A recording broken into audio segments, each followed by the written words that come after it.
Good afternoon, everyone. Thank you very much for joining us. We're the July installment of the Florida Invasive Species Council's Partnership Assistance and Communications Committee, or FISPAC for short, monthly CISMA webinar. And we have a really fascinating presentation today ahead of us with Frank Price and Gwen Iacona from Florida Naturals Area Inventory, talking about the really innovative invasive plant sampling technique that they've come up with. And as I'm going to go ahead and hand it over to them.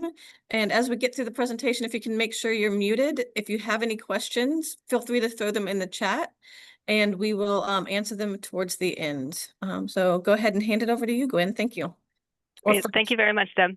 Frank is here someplace, but I'm going to do most of the talking because I was afraid he was going to talk too long if I let him talk. So no. So I'm Gwen Iacona. I'm a research scientist at Florida Natural Areas Inventory. And this is some work that we've been doing in collaboration with the DEP BNCR, which Deb is being very modest here, but she has also been involved in this work from the get-go, or at any rate when she was at DEP. So to get started, I wanted to talk a little bit about Florida Natural Areas Inventory for those of you who are not familiar with us. We are the state natural heritage program. This means we're part of the NatureServe network. There's a natural heritage program in every state. These are knowledge repositories that were set up by the Nature Conservancy in the early 80s. We've been active since 1981. And our primary mission is to track the biodiversity information in the state of Florida.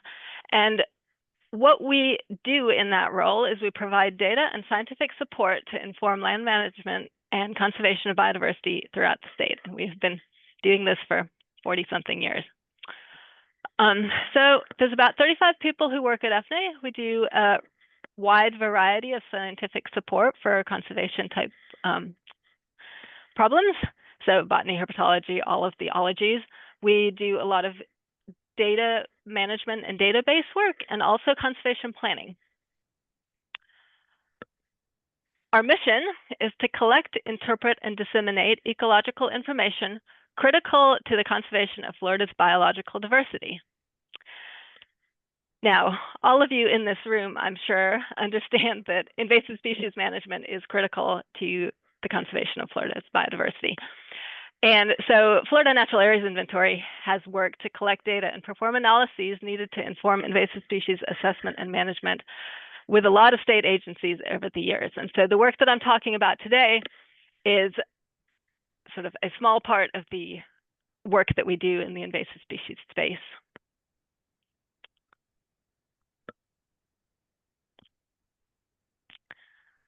So I wanted to sort of set up the context that we're talking about here.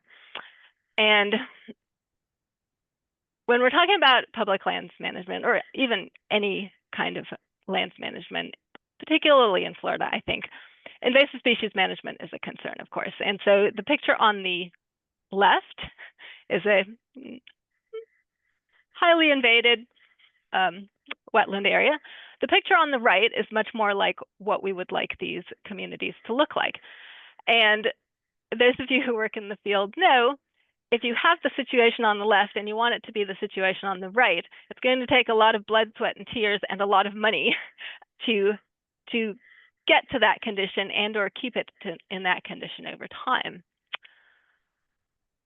So state agencies and anybody managing conservation lands in Florida tends to do a lot of management activities, lots of management effort, doing things, you know, mechanical treatments,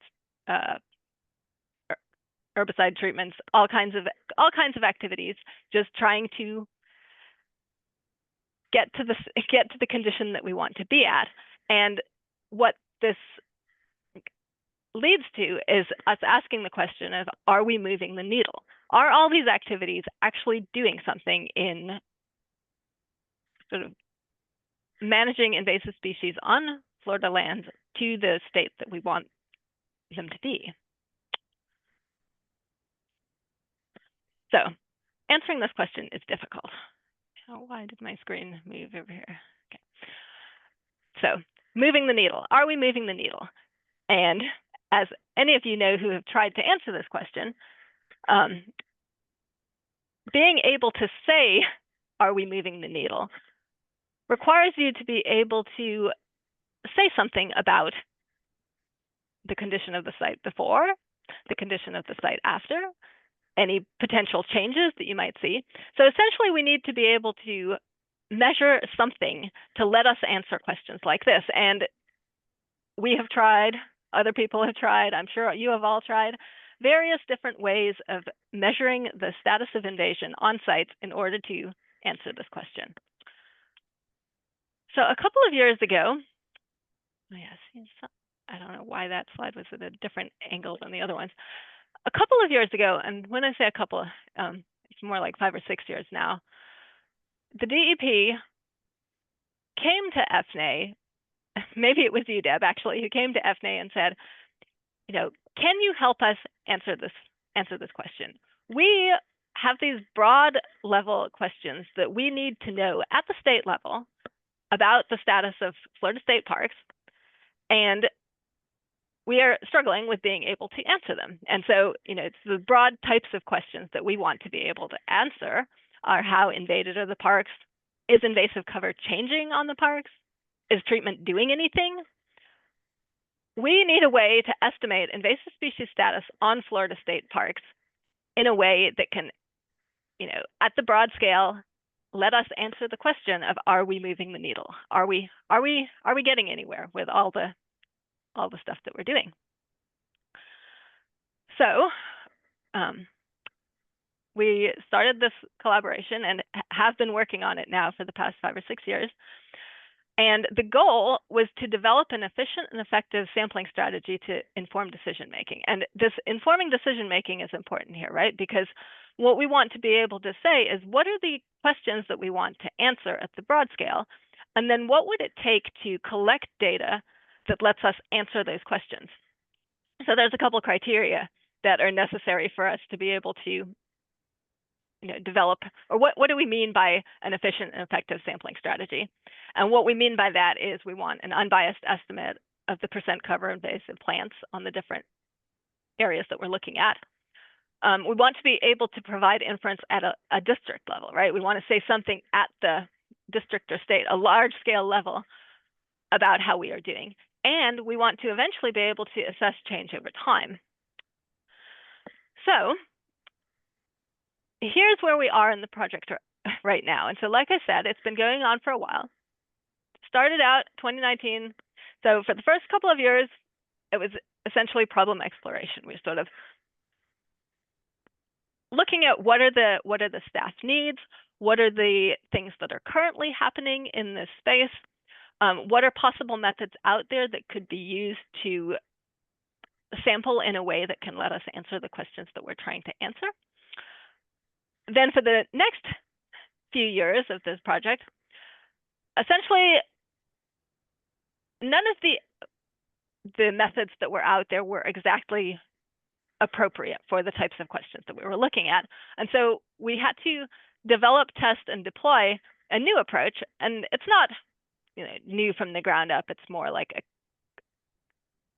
mashing together of several existing approaches to be able to fit the context that we're looking at.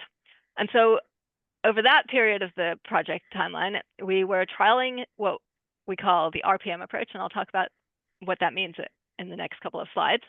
We used simulations to understand the level of inference that we could get from this new approach and to estimate what kind of sampling strategy we would need to deploy in order to answer the questions that we are looking for. And we developed some best practices and GIS tools that could be used within the Park Service, and we use them here at FNA as well, to implement this method in the field. And we also deployed the sampling approach, and we started sampling many, many management zones across different parks. Then the past couple of years, we collected data on a bunch of parks. And just this year and going forward, we are working to take the data that we have collected, apply it and refine it to inform management decisions over time, and figure out how to incorporate this approach into comprehensive management strategies going forward. And so, what does it look like to think about monitoring for invasive species presence and trends over time as part of a comprehensive management strategy within the Park Service? So now I'm sort of going back to the beginning of the project timeline and getting into a little bit more detail about what exactly we did to develop this strategy. So like I said, at the very beginning, one of the first things we did was do a needs assessment within the Park Service of what are the challenges that people are facing and what are the issues that they're running into with existing data or data collection techniques.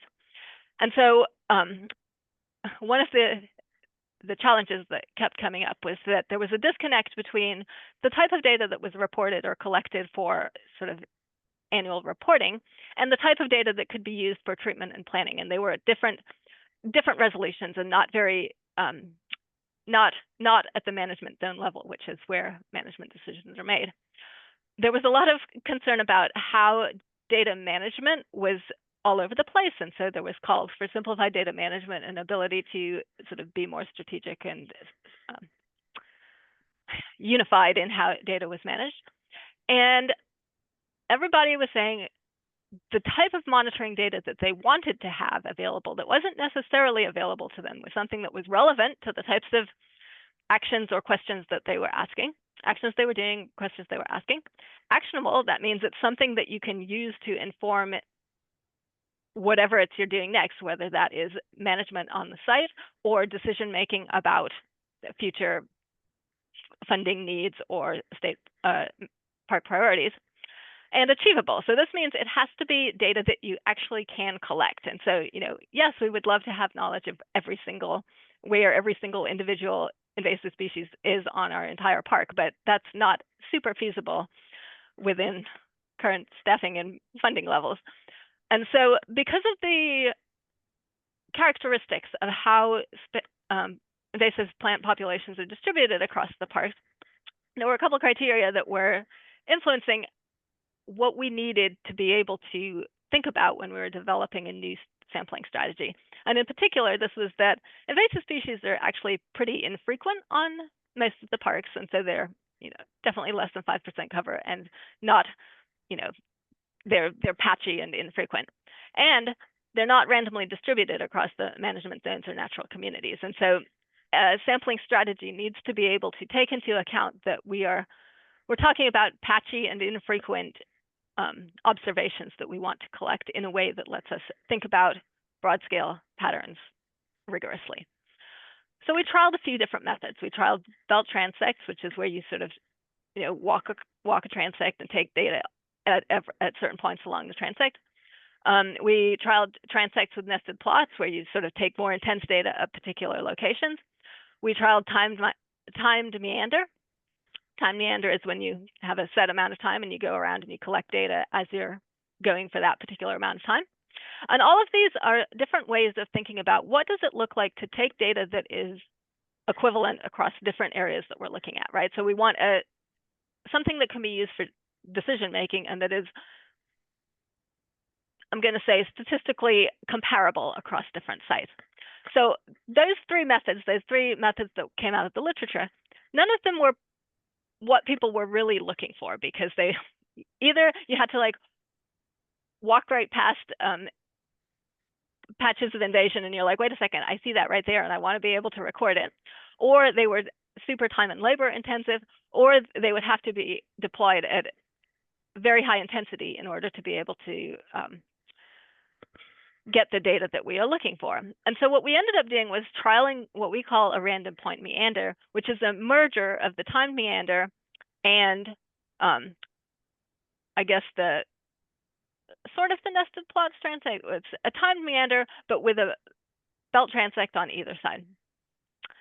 And this is a merger of methods to address staff concerns, particularly the concern of walking past invasives and not taking a record if you saw them, and the concern of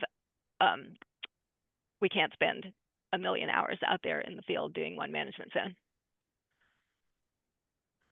Yes, so random point meander was after the initial phase of looking through the options that were out there, this was the method that we settled upon as the one to go further forward and see if we could deploy it at scale and see what we got.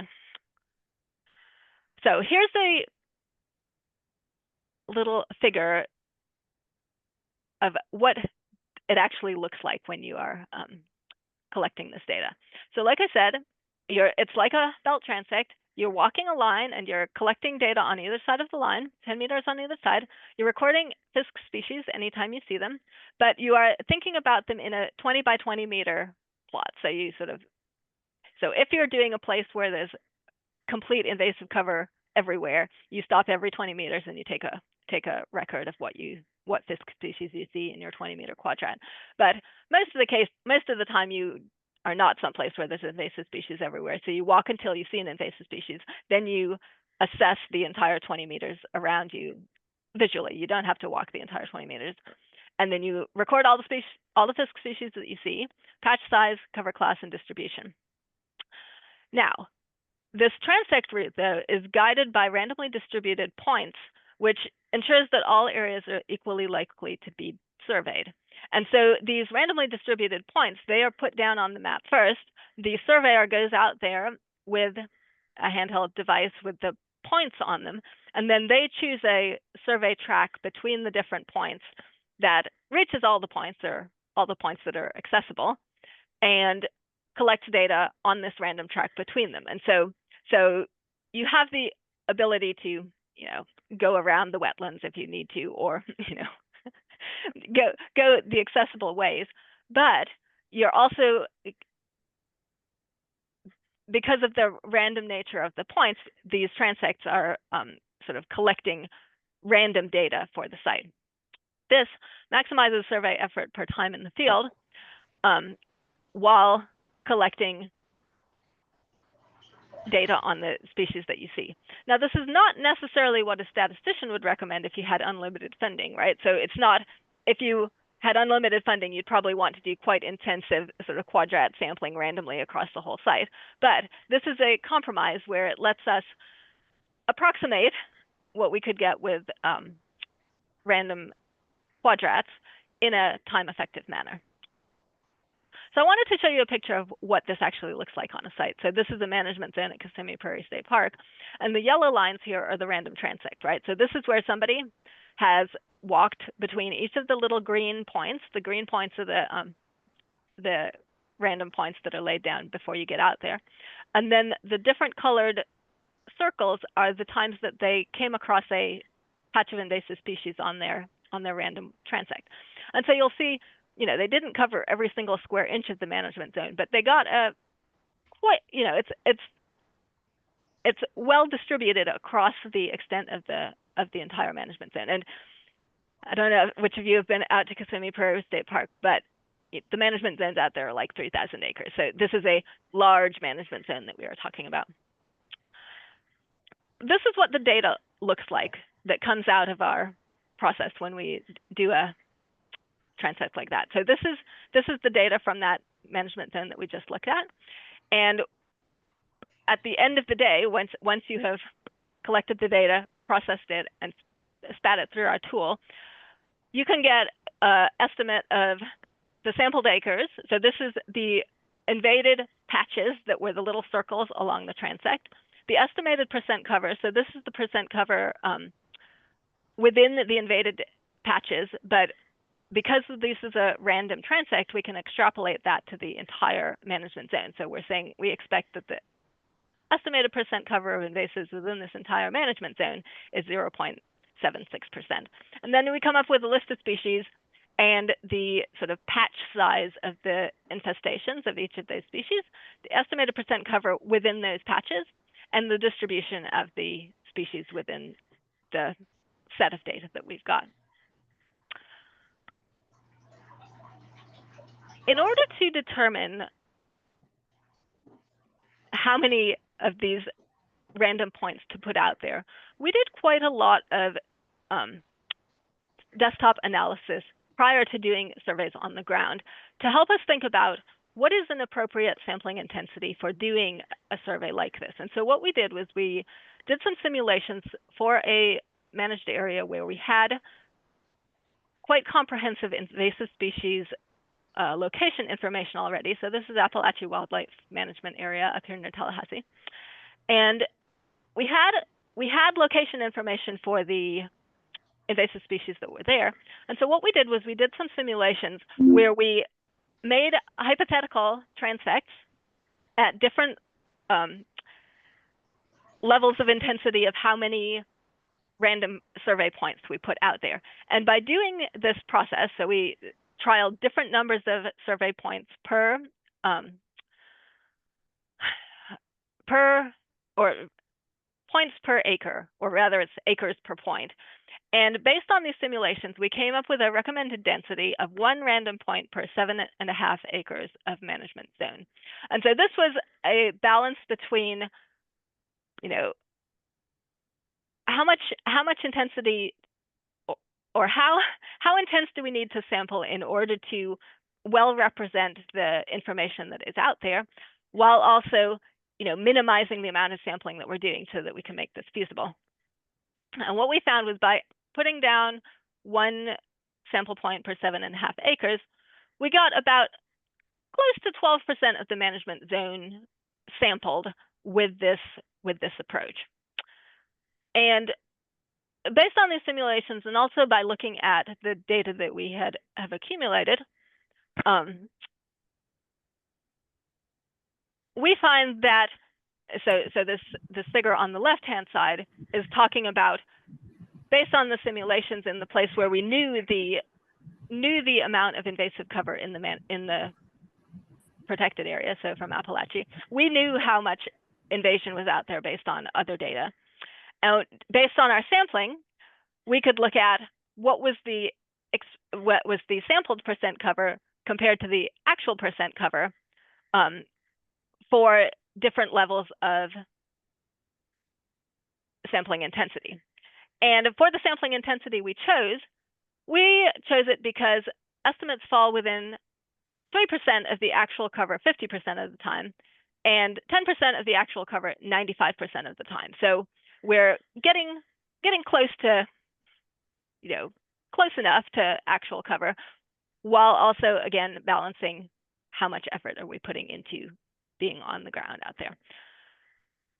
This figure on the right is from a different analysis that we did, where we were looking at how many actual samples do we have to take. And so samples are management zones. So how many management zones do we need to sample in order to be able to say something about the level of invasion that we are seeing overall?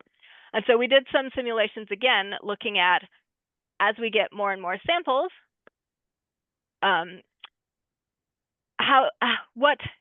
what does it take to detect a change in percent cover? And so we determined that sampling about 40 management zones gives us a 95% likelihood of detecting a 2 to 6. This is depending on your starting cover. So if you have a higher starting cover, it's easier to detect change in invasive plant cover for a district or for a state. And so based on these two things, this is how we sort of designed our sampling strategy. 1 sampling point per 7.5 acres of sampling zone, and aiming for, you know, 40-ish management zones per area that we were trying to gain inference about. And so in this case, we're trying to gain inference at the district level. So we were aiming for, you know, 40-ish management zones per district. So we have sampled now since 2022. So between 2022 and 2025, we have implemented this approach across 61,000-ish acres. And so this is the acreage of the management zones that we have sampled. I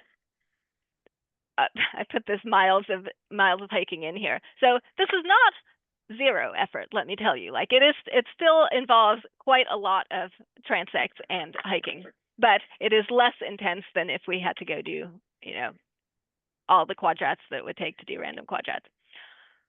And that's, you know, 7,000 acres in the sampling transect. So this is the 20 20 by 20 meter squares on each side of our lines that we have walked. So we have, actively looked at 7,000 acres, extrapolated to 61,000 acres, and hiked a long, long way. So this has been applied over 36 state parks. We have implemented this strategy on 175 management zones based on the field data. So remember, I just said in the simulations, it suggested that if we did that level of sampling, we'd get about 10% of the acreage of the management zones. It seems like in actuality, we've gotten closer to 13% of the acreage of the management zones actually surveyed when we've been out on the ground. This is, almost 4% of the total MZs in the Park Service and 7.6% of state park acreage. So, we're getting up there in the amount of actual area within the Park Service that we have actively put eyes on to come up with these estimates. So what have we learned overall from this effort? So what this figure is showing us here is plotted by district because we were answering the question of how invaded are the parks at the district level. The figure here is at the district level, and so the numbers on the bottom are the state park districts, and the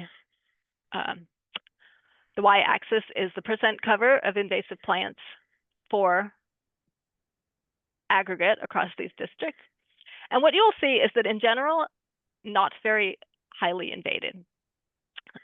District 4 is a bit of an outlier, and I will talk to you about that in a minute.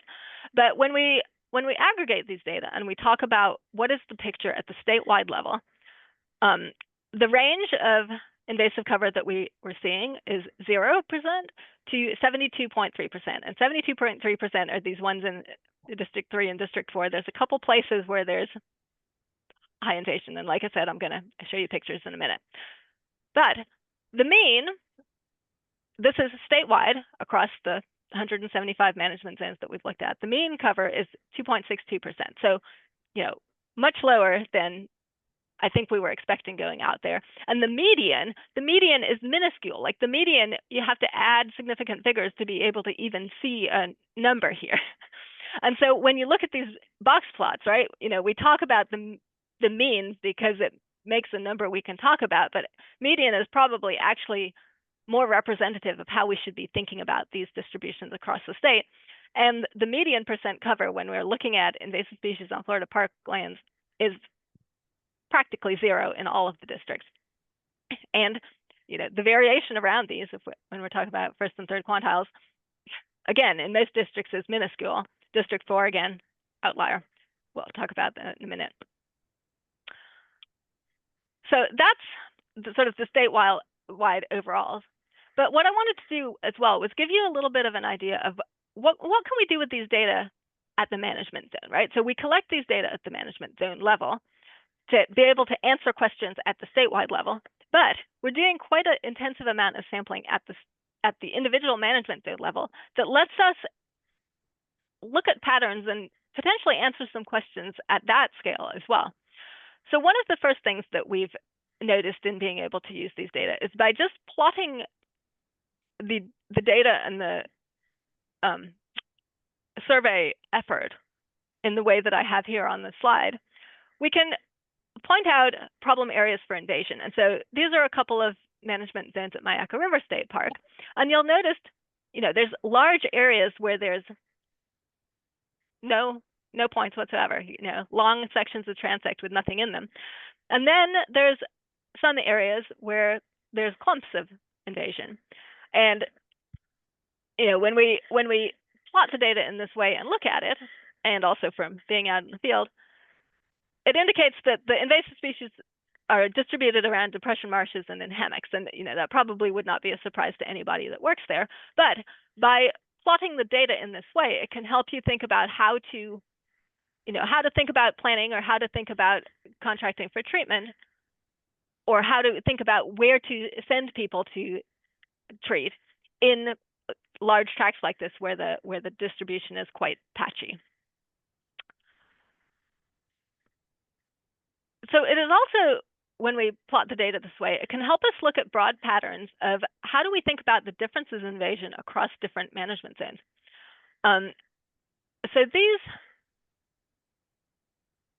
to be honest, I can't remember where the one on the right is CT. The one on the left is the Cross Florida Greenway. And in these two places, you know, with the one on the left, the vast majority of the management zone is not invaded at all. Then there's a section that gets up near the wetland, and that's where the invasives are. So again, you could use this map to be like, okay, which is where's the area of my site where I need to consider thinking about planning for management.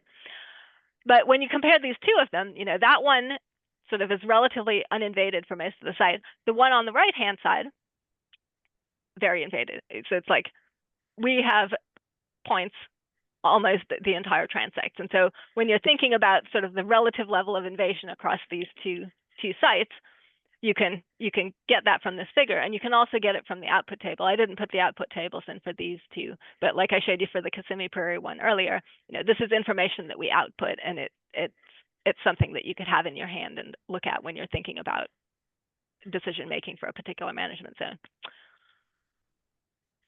So one of the large things that I think we're surprised by, and I think is also an important implication from this work, is that at least in the Park Service, a 5% cover does not seem to be very meaningful as a threshold for maintenance condition. Almost every single management zone that we looked at was way, way under 5% cover. And these were randomly chosen management zones. They were not chosen because people were like, these are already in maintenance condition, or this is something that we want FNA to look at because it's doing pretty good. This is a random sample across all of the management zones that we could have potentially looked at. So the mean cover is, you know, quite far below 5%, and the median cover is below 1%. And so this threshold, I think, that we've been using for a long time as a threshold for maintenance condition, potentially is either too high, or maybe it's not meaningful at the management zone level. But now is when I wanted to talk about District 4, which was skewed by a few high cover management zones. And this is the only reason that our mean cover is as high as it is, right?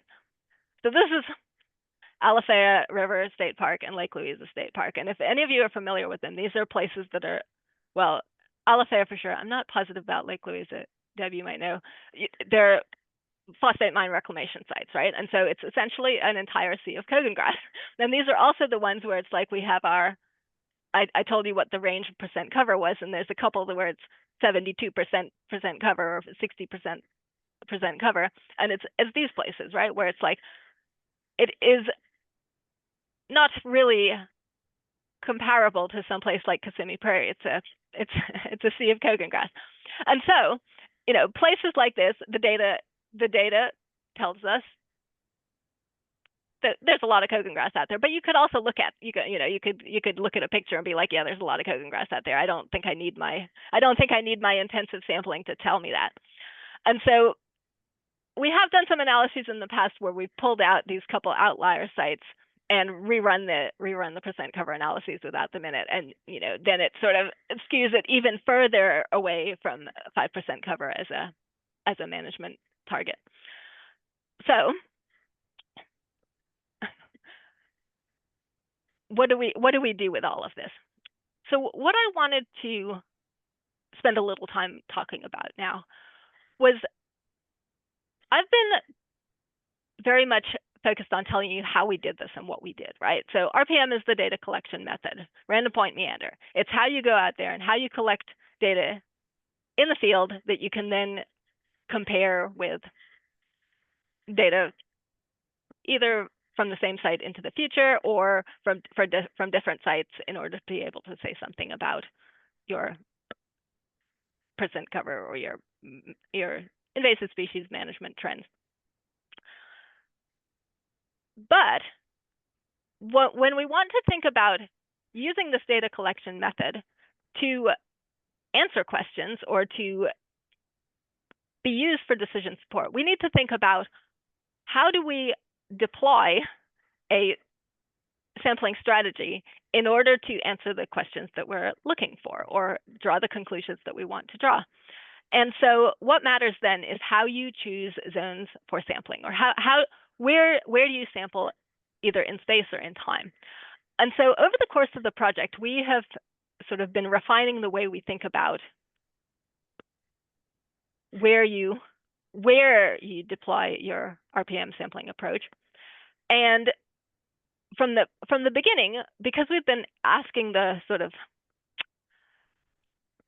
broader question of how much cover is there in the first place, you know, you can answer that for any place. You deploy this approach and you can say how much % cover is in your management zone. But if you want to say how much % cover is in management zones by district, then you have to be strategic about which management zones you actually sample. So I'm not sure what proportion of the sampling effort it is. More than half, I would say. We did some random selection of management zones, and maybe Frank can talk about this later if somebody has more questions about how the random sampling was stratified, because it was stratified in order to choose management zones that were representative across the different districts. But I wasn't here yet, so I can't remember how we did that. But anyway, so for a large part of the sampling that we've done in the past 2 to 3 years, 2 years, the choice of management zones that we sampled from were chosen in order to answer the question, or to be able to assess % cover across different districts.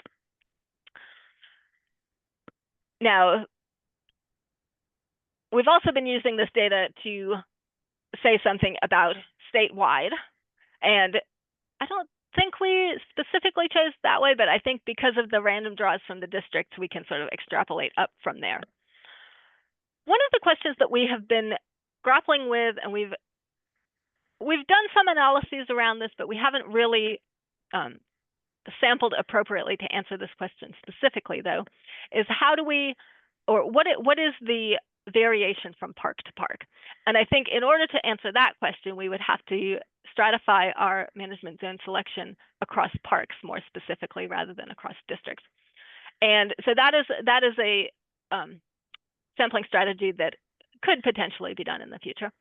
Another thing that we are really interested in figuring out, and this I think is one of the focuses going forward, and is also, I think, relevant for how we think about this as a field going forward, is, you know, one of the ultimate goals of this work is to be able to think about change over time, right? We want to be able to say not only what is the % cover now, but is it changing over time? And so one of the simulations that I showed you, we've done a little bit of work thinking about, you know, how many management zones do we have to sample in space in order to get at change over time.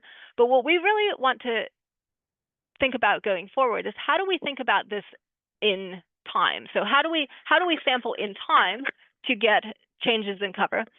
And what level of intensity do we need to sample at it in a kind of repeated measures way? So like if we're going back to the same place that we have measured previously, is the current level of sampling adequate? And how do we need to think about it going forward? So the approach should be able to handle these types of questions. But again, the sampling strategy needs to be chosen appropriately in order to be able to do them.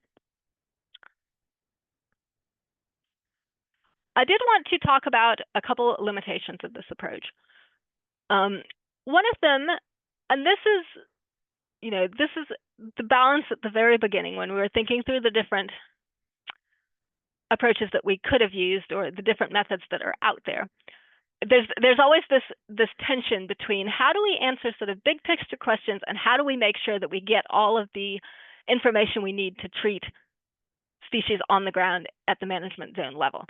And so this approach does not necessarily get you to every single patch of invasion that might be out there on a particular management zone. You know, when you're doing your random transects, there is a chance that you miss some patches because your transects don't go through them. Like I said, our transects do cover close to 13% of the area of a management zone. But if it's someplace where, I don't know, your patches are extremely sort of patchily distributed and not very large, I think there's a good chance that you won't find them.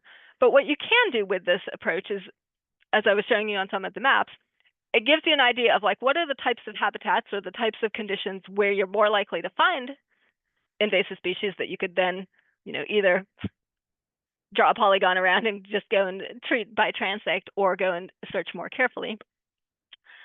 And they can also give you a general idea of the sort of level of invasion of a site. Like, is this management zone just super not invaded? There's, a patch here and there, which we'd have to laboriously look for anyway when we're treating. Or is it somewhere where, there's a Brazilian pepper every 50 feet. And so, we don't need to know where every single one of them are. We just have to send contractors out there walking transects with a with a sprayer, right? Like we don't actually need to know with more detail what is out there.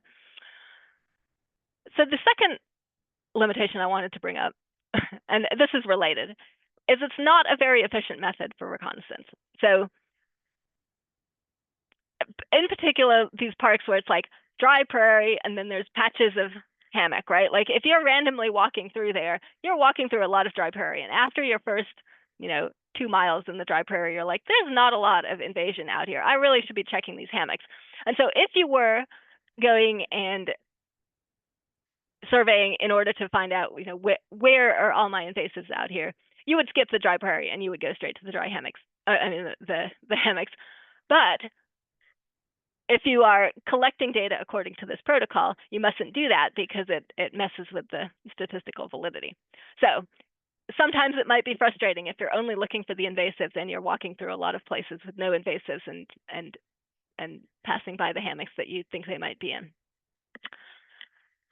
So one of the things I thought about to deal with this problem, if you were, say, using this approach to look for or think about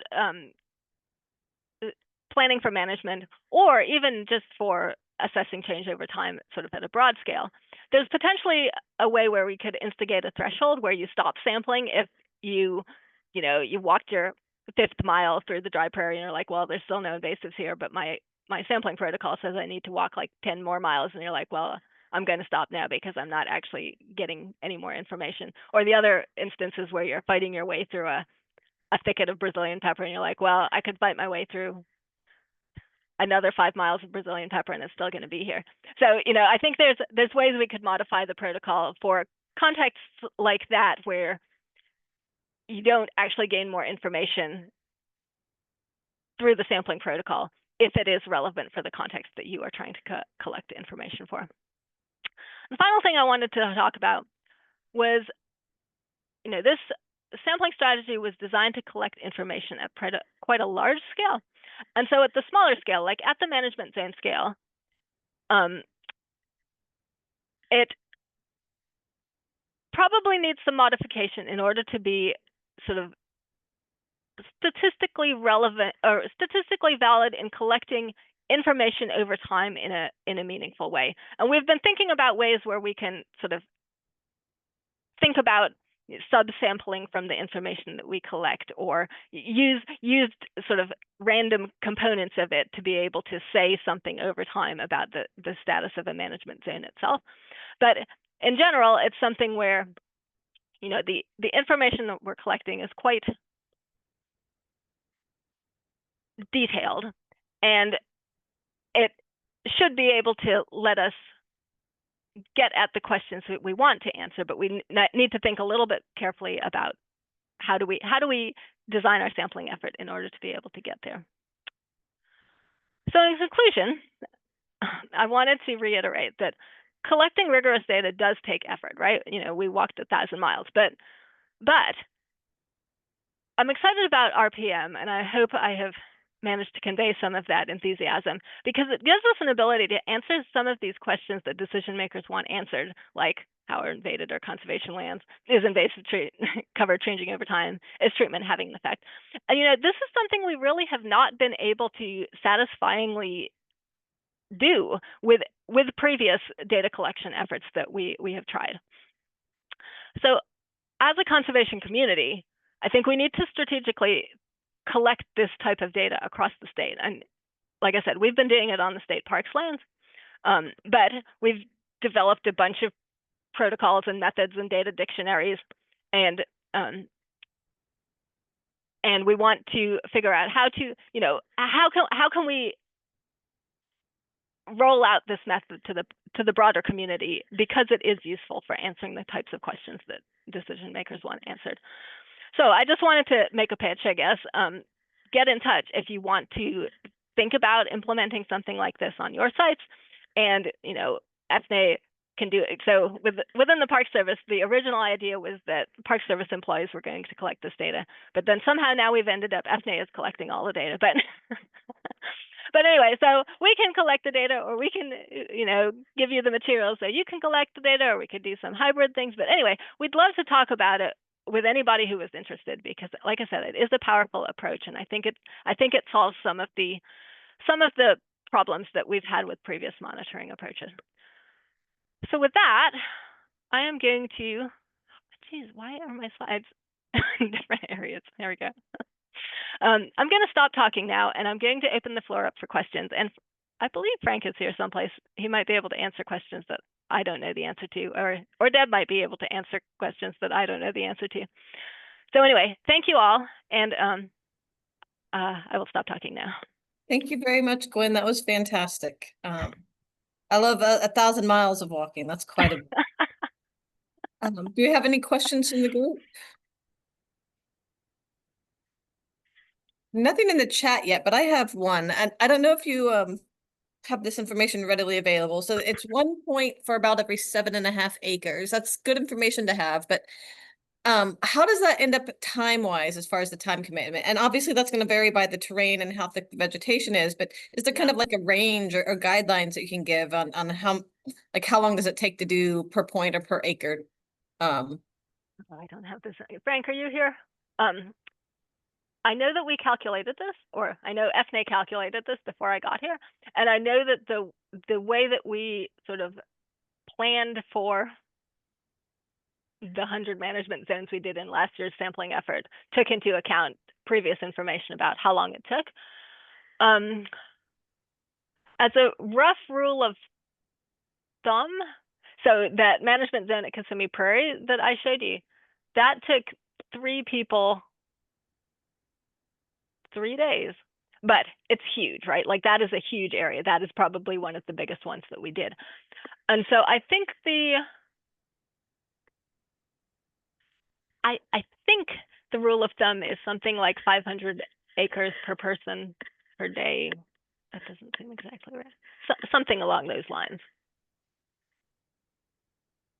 Yeah, I know we've calculated that out before, both estimating and looking back at how long it took us to do different management zones, but I don't have the data right here. I'm trying to find it, but I haven't found it while you're talking. But as you say, Deb, it definitely makes a difference whether you are walking through recently burned flatwoods or Cider Rock's lawn thicket.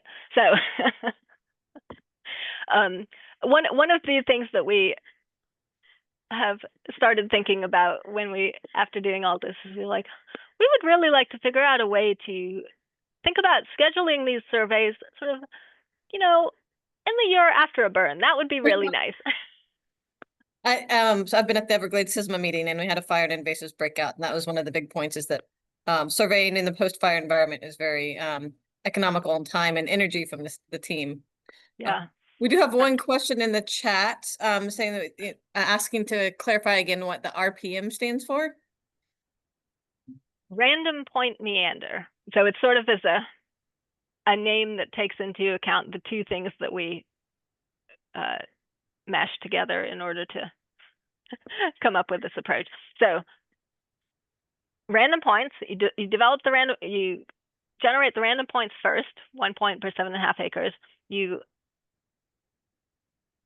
put them on your map, and then you do a random transect between those points.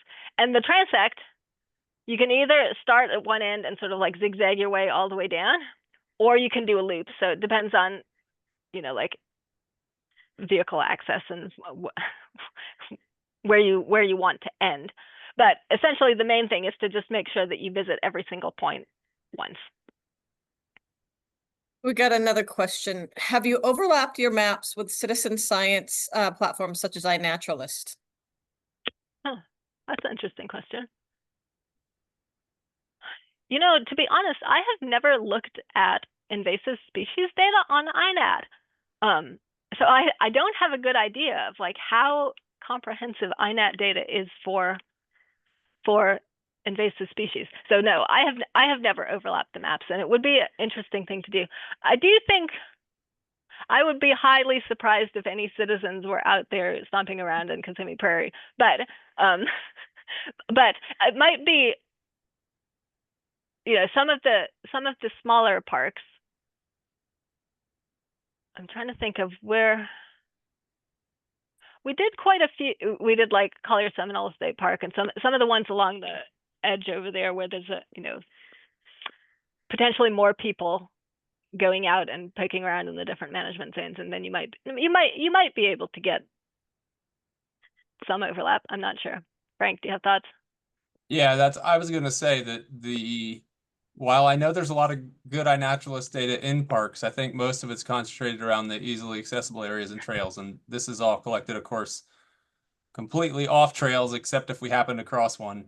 Yeah. And you know, one of the reasons for doing this random point meander is to disincentivize only collecting data in the places that are easy to access, because of course that is what one does if one doesn't have guidance as to do it otherwise.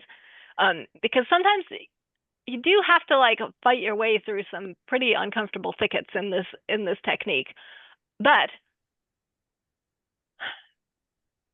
I think it is useful because, as we know, invasive species are not randomly distributed, and they might be mostly distributed along the trails or something. But if you're trying to say something about the status of the management zone as a whole, you don't want to be skewed by only what you can see right there. And so it just suddenly occurred to me that like maybe this is why we think that 5% is a reasonable threshold, is because we're only looking at the places where the invasives are, and you're not like considering the other places when you're thinking about it.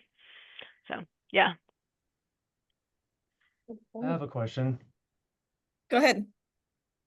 I used to work for BHP Billiton, a mining company in the Four Corners area, where they had a bond in place with the federal government. If they didn't reclaim the land and prove it through statistics, they didn't get their $40 million deposit.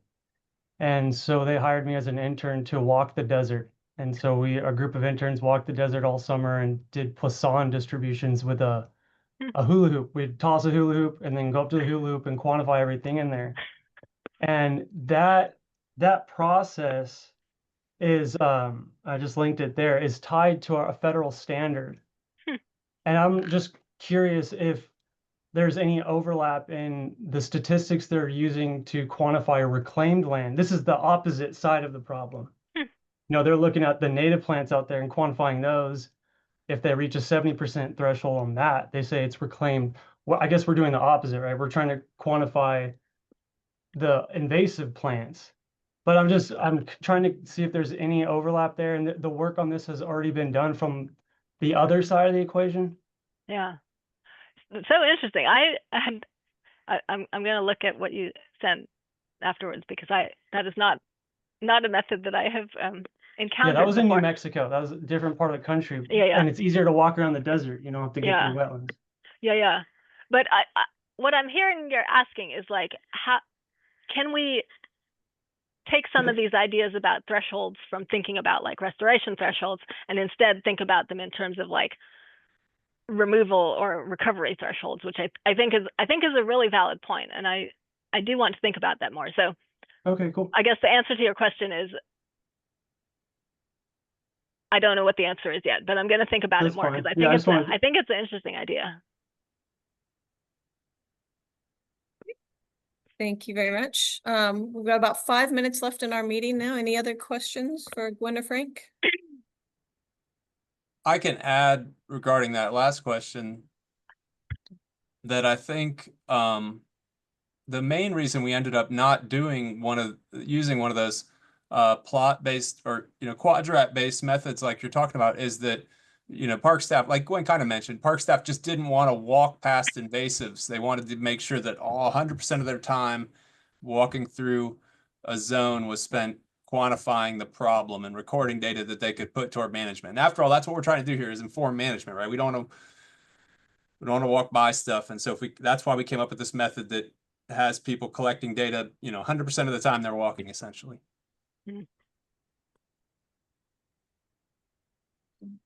This has been a fantastic presentation. Any other questions before we wrap up today's feature presentation? I do have a question. Anne. Hi, Anne. Hi, how are you all? Then you maybe answered this, and I was momentarily distracted by something I had to do, but I didn't hear it. So my question is, you mentioned that 5% was too high a threshold to determine maintenance, if I understood that correctly. That's what it looks like. Okay. I mean, everything is way under 5% is what's coming out of this. So my question is then, have you discussed what we need to do to determine maintenance, or what the maintenance threshold is? Feel like this is a loaded question. No. I'm sorry. No, I don't mean it to be loaded. No. Well, Because I have lots of because, opinions on this, but to put it short. May I just say something before you, because to make it's not loaded, because we didn't used to have the 0 to 1%. Now we do. So that's that's better for us to. I think it is. But I don't know. I've always struggled with maintenance, so I don't know. Yeah. What your thoughts? I'd be interested to know your thoughts on what we do about this issue. Yeah. I mean, to be honest, I feel like something where it's talking about percent cover at a management zone is likely to never be useful for maintenance condition determination, because it's like the percent covers that we're seeing are so low, even in places where, again, that Kissimmee Prairie one where the percent cover was 0.3% or whatever it is. Like there are invasive species out there that need to be dealt with, right? Like there's patches of cogon grass and there's patches of lygodium, and they need to be dealt with. But if you were saying, oh, I'm below 1%, you're way under any threshold for maintenance condition. But from a ecological and management perspective, you're not at maintenance condition, because if you don't deal with that cogon grass now, you're going to be in trouble later, whether it gets to 1% or not. And Right. so, I think there needs to be something where it's like we're talking about for the patches themselves, or for the natural communities that have the issue, something like that. And I know this is not what people want to hear, because that makes it much more complex to think about. So anyway, I don't have a useful answer to this question, but I do think it is something that we need to be thinking about as a field. Is like, how can we more usefully say what we are aiming for, and what the status of invasion is out there in terms of what we are aiming for. And perhaps, I mean, listening to what you're saying makes me think maybe part of the solution or definition might include maintenance for X period of time. In other words, if you've gotten the population down to a certain threshold, and you have other things that are not at that level, that you might be able to, depending upon the species, not treat for 2 cycles and then go back. I don't know. I'm just, it's something that everybody needs to take into their calculations, I guess, whether it's in the field or, at the state level, where they're wondering, are we in maintenance or are we not in maintenance? Yeah. So. Yeah. I think scale really matters when you're trying to answer that question. Yeah. Yeah. So we are right at 2:30, and I want to try to be respectful of everyone's time. Are there any more absolutely burning questions before we kind of wrap it up and switch gears real quickly? You can always email Gwen and Frank for if you have additional questions. Put it here, but anyway, if you went to our website, you could find our email addresses. Thank you very much. That was fantastic. I'm going to go ahead and share my screen real quickly and give a quick Okay, update on the different CISMA and FISC activities that are going around. So we've got a lot going on statewide already. Even though we're in the heat of summer, we've got a couple different field days coming out, people doing work on the ground, and lots of good workshops coming up. So Central Florida's got a meeting, the ARSA, Apalachicola Regional Stewardship CISMA. We've got more work days going on later into August. In North Central Florida and Six Rivers has one coming up in August as well too. So lots of great opportunities to interact with your CISMA folks. Do want to share this job posting real quickly. Only announcement we've got so far this month. A wildlife technician going to be reclassed to a biological scientist in West Palm Beach with FWC. Looking forward to the rest of our year. Next month, we'll be learning about some updates to EPA's herbicide strategy, and this will result in some changes to the label. So I encourage you to attend this or watch the recording if you're not able to make it. And we're starting to plan our 2026 series. So if you have any topics you'd really like to learn about, please let me know so we can get that on the calendar. And all these calls are recorded, and I will get this up onto our YouTube channel a little later on this week. So go ahead and wrap it up. Thank you everyone for coming. Thank you very much, Gwen and Frank. Fantastic presentation. Appreciate all your time and expertise, and hope everyone has a great week. Thank you all. Good Thanks, talking Deb. to you. Bye. Thank you all.